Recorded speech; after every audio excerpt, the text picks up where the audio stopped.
I guess my early career was as a portrait artist. So my father's a sculptor and I come from an art-based family. And I was quite good at drawing people, so, so I started doing that. And although I enjoyed it, I preferred working in restaurants and bars, and I sort of wasn't sure what I wanted to do.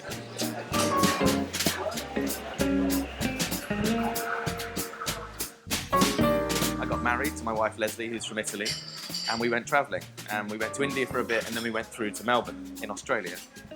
And I got a job in a coffee shop, and it's sort of a function centre cafe in the centre of Melbourne. And I started to get interested in the process of making coffee. Basically, the audience, the customers, they cared more about their coffee. So as somebody who worked there, I had to do a better job to give them what they wanted, to make them happy.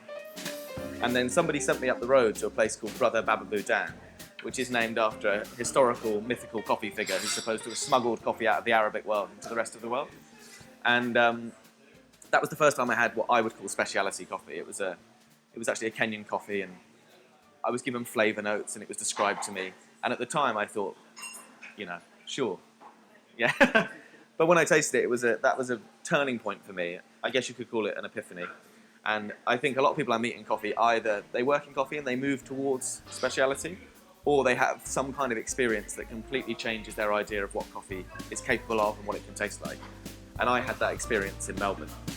And then I changed jobs the next day, and I went to work in different shops, and I went to visit roasteries, trainers, and I basically spent the year learning as much as I could. And to be honest, that's the beginning of where I am now, and can continue to sort of engage with the industry and learn more every single year. The role of the barista is interesting because it's evolved over the years from being a sort of a bar person who brews some espresso to being a mix of a sort of a sommelier with a baker. So there's a craft element to it, but there's also a huge amount of knowledge. And so the term people use now a lot is coffee professional. But obviously the idea is that the barista in somewhere like the UK or Bath, we're a link for consumers who don't know much about coffee. They're curious, they're interested, and we are a source of information. And effectively we're all trying to learn as much as we can all the time. And we're lucky now in the modern age of communication and travel is that we can connect and understand with more about producers than we ever could before. But that still means we're still all desperate to understand more about the provenance and the origin of our coffee and the way it tastes. So the more information I get from people like Ban Export and the different producers who are working together to share information, but they also then want me to understand their story and their journey, that makes my story that I can tell my customers richer and better and more fulfilled. Barista competitions are interesting. I think they're a wonderful platform. They're evolving. They've only been around just over 15 years now. Actually, I'm stopped this year. As of this year, I won't be competing for the foreseeable future. I'd never say never, but I'm going behind the scenes to be part of a working group to sort of evolve and develop the competition. It would be naive or silly just to say that you get hold of great coffee and serve it. There's other elements to it, and there's this. Some people call it a game, but it's not really a game either because the rules aren't that well defined. It's not like a board game. It's a mixture of a game, a presentation, and I think the whole thing moves quite quickly, and really you're competing with yourself and the judges. You're competing against the competition, and although there's a lot of countries there, 54 countries, the best is not to think about all those other countries. You want to see what people are doing and what works, but ideally you need to stand up there and talk about what you think is important and what you think is valuable, and then really you're going to see how you do. So winning is amazing and doing well is amazing, but ultimately we need to embrace it as a platform to engage with a global coffee community. And although it is a game, we don't want to lose sight of what makes it so valuable by just focusing on it as a game.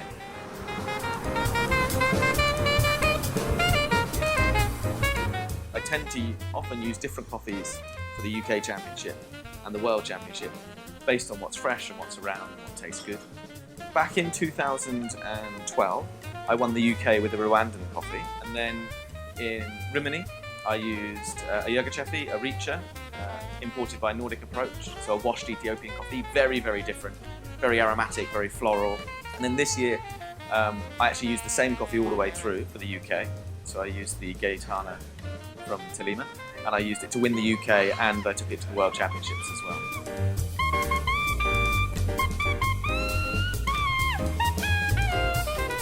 I think people in coffee get excited about Colombian coffees because, you know, you don't really have a stereotypical Colombian flavour profile. You know, there's a lot of diversity within the different regions, and it's trying to understand where that flavour comes from and what we like and why. The reason I chose the Gaetana from Tolima for competition was a few reasons. First of all, I need to pick a coffee that excites me, so I have an initial reaction to it where I think it tastes amazing. Then after that isn't a sort of conceptual reasoning, an analytical reason. So what's my routine about? What am I trying to talk to the judges about? And how does this coffee's character help my story? So this year I really wanted to talk about the way the score sheet works, the way we judge coffee, the way we communicate. When people see a scoring system out of 100, they can think that it's very linear and that you have just really good and down to not very good. But obviously, we're trying to grade coffee in relation to character. We want to embrace character. You know, if my coffee I use in Rimini is really floral and aromatic and it's less sweet and it has a lighter body, that doesn't make it worse than a coffee that has big body and sweetness. We have to understand what we're trying to achieve with them.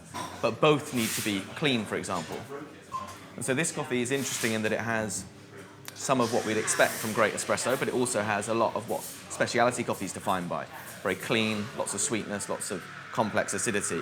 And that has challenged the world of espresso because traditionally espresso was not born with those coffees in mind.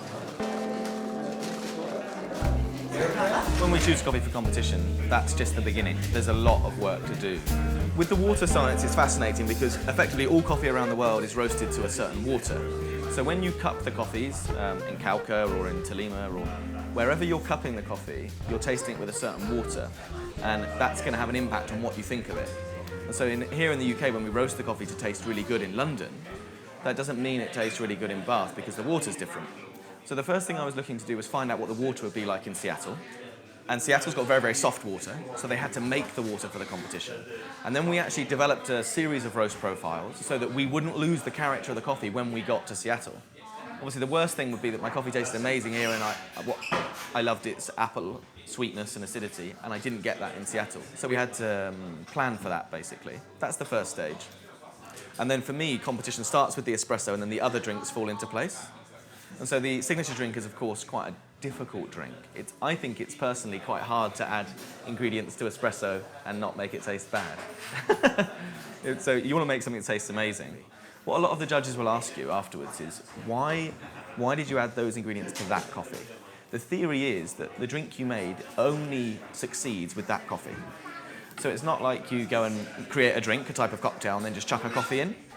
The idea is that you taste the coffee and you're inspired by the coffee's flavour, that forces you to create a drink that you wouldn't create otherwise. For me, the coffee had a lot of complex acidity, and so I started with thinking about how I could play around with acidity. So I looked at temperature, first of all, to bring the temperature down. But then at cooler temperatures, you increase acidity, but you lose a lot of sweetness and body. So the whole drink was about how can I explore the acidity and keep the balance that makes the coffee special. People come into our shop and they taste different coffees from around the world. And they say, wow, they're strikingly different. This one is extremely floral, this is very sweet, or this is quite thick and jammy. But what's nice is the people who come in day out for a couple of years say that even though the character changes, the quality of the drinks is the same. And that's what I would say balance is. Balance is quality, it's not evenness.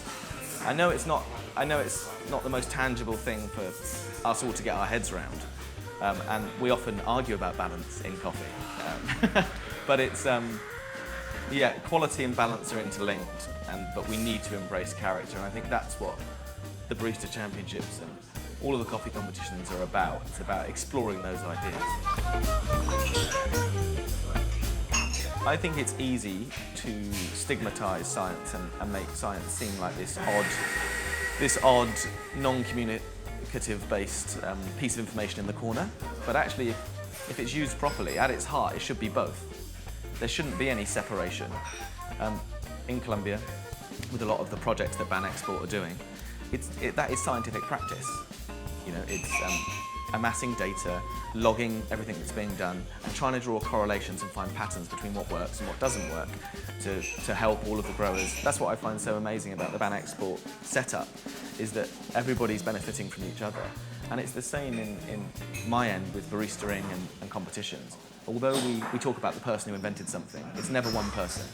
It's always a group of people. So science effectively is part of the way we communicate with each other and the way we reason and the way we say, oh, I believe this because of this. And then the more able we are to prove it, the better that makes the conversation. So I think science effectively increases the quality of our conversation. It's not separate to it. And I think a lot of the time people will take something that's called science and they'll apply it badly to coffee, for example. But at the core of coffee is flavour, it's a taste experience. And then we need to draw back any scientific endeavour that we have to that tasting experience. And if we can keep them together, then they can only benefit each other.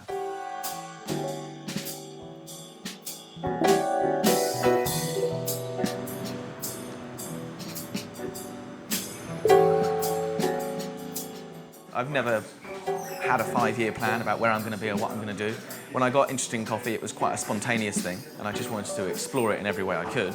And I guess I'm still doing that, and that's 8 years on. And some of the things I've done I never would have expected to do. The competitions have been an amazing way to travel and meet people and engage with all levels of the coffee community. Science, I don't have a scientific background, and I've ended up working and collaborating with a chemist and we're looking at grinding science at the moment, working with engineers in terms of equipment. All these different facets to the industry I think are amazing, and I just want to keep my options open and continue to engage with coffee in ways that I probably couldn't anticipate now. With the competition itself, I'm thrilled to continue to be involved in it, not as a competitor for the time being, but in the organisation and hopefully evolving and making it the best competition it can be. I feel really privileged to have done as well as I have and be involved in the way I have. And yeah, I would encourage everybody to take part. It's a highlight in our year, it's an event where we come together, but really the competition should be reflective of what's happening in coffee. Do you know what I mean? The competition isn't about the competition, it's about coffee.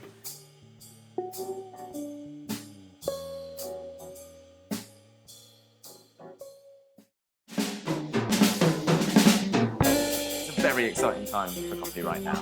All the way through from the drinkers who are becoming more aware and more interested in what makes coffee taste the way it does. People are learning about different vocabulary, different ideas and concepts about processing and origin and roasting and water.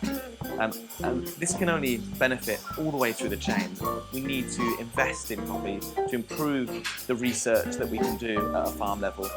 The communication and the work that Ban Export are doing, I want to see a continuation of that. I want that to grow and become more and more successful. Yeah, coffee, to me, when I think about the way it tastes now and the way it tasted 10 years ago and where it can go, it really seems like its possibilities are endless.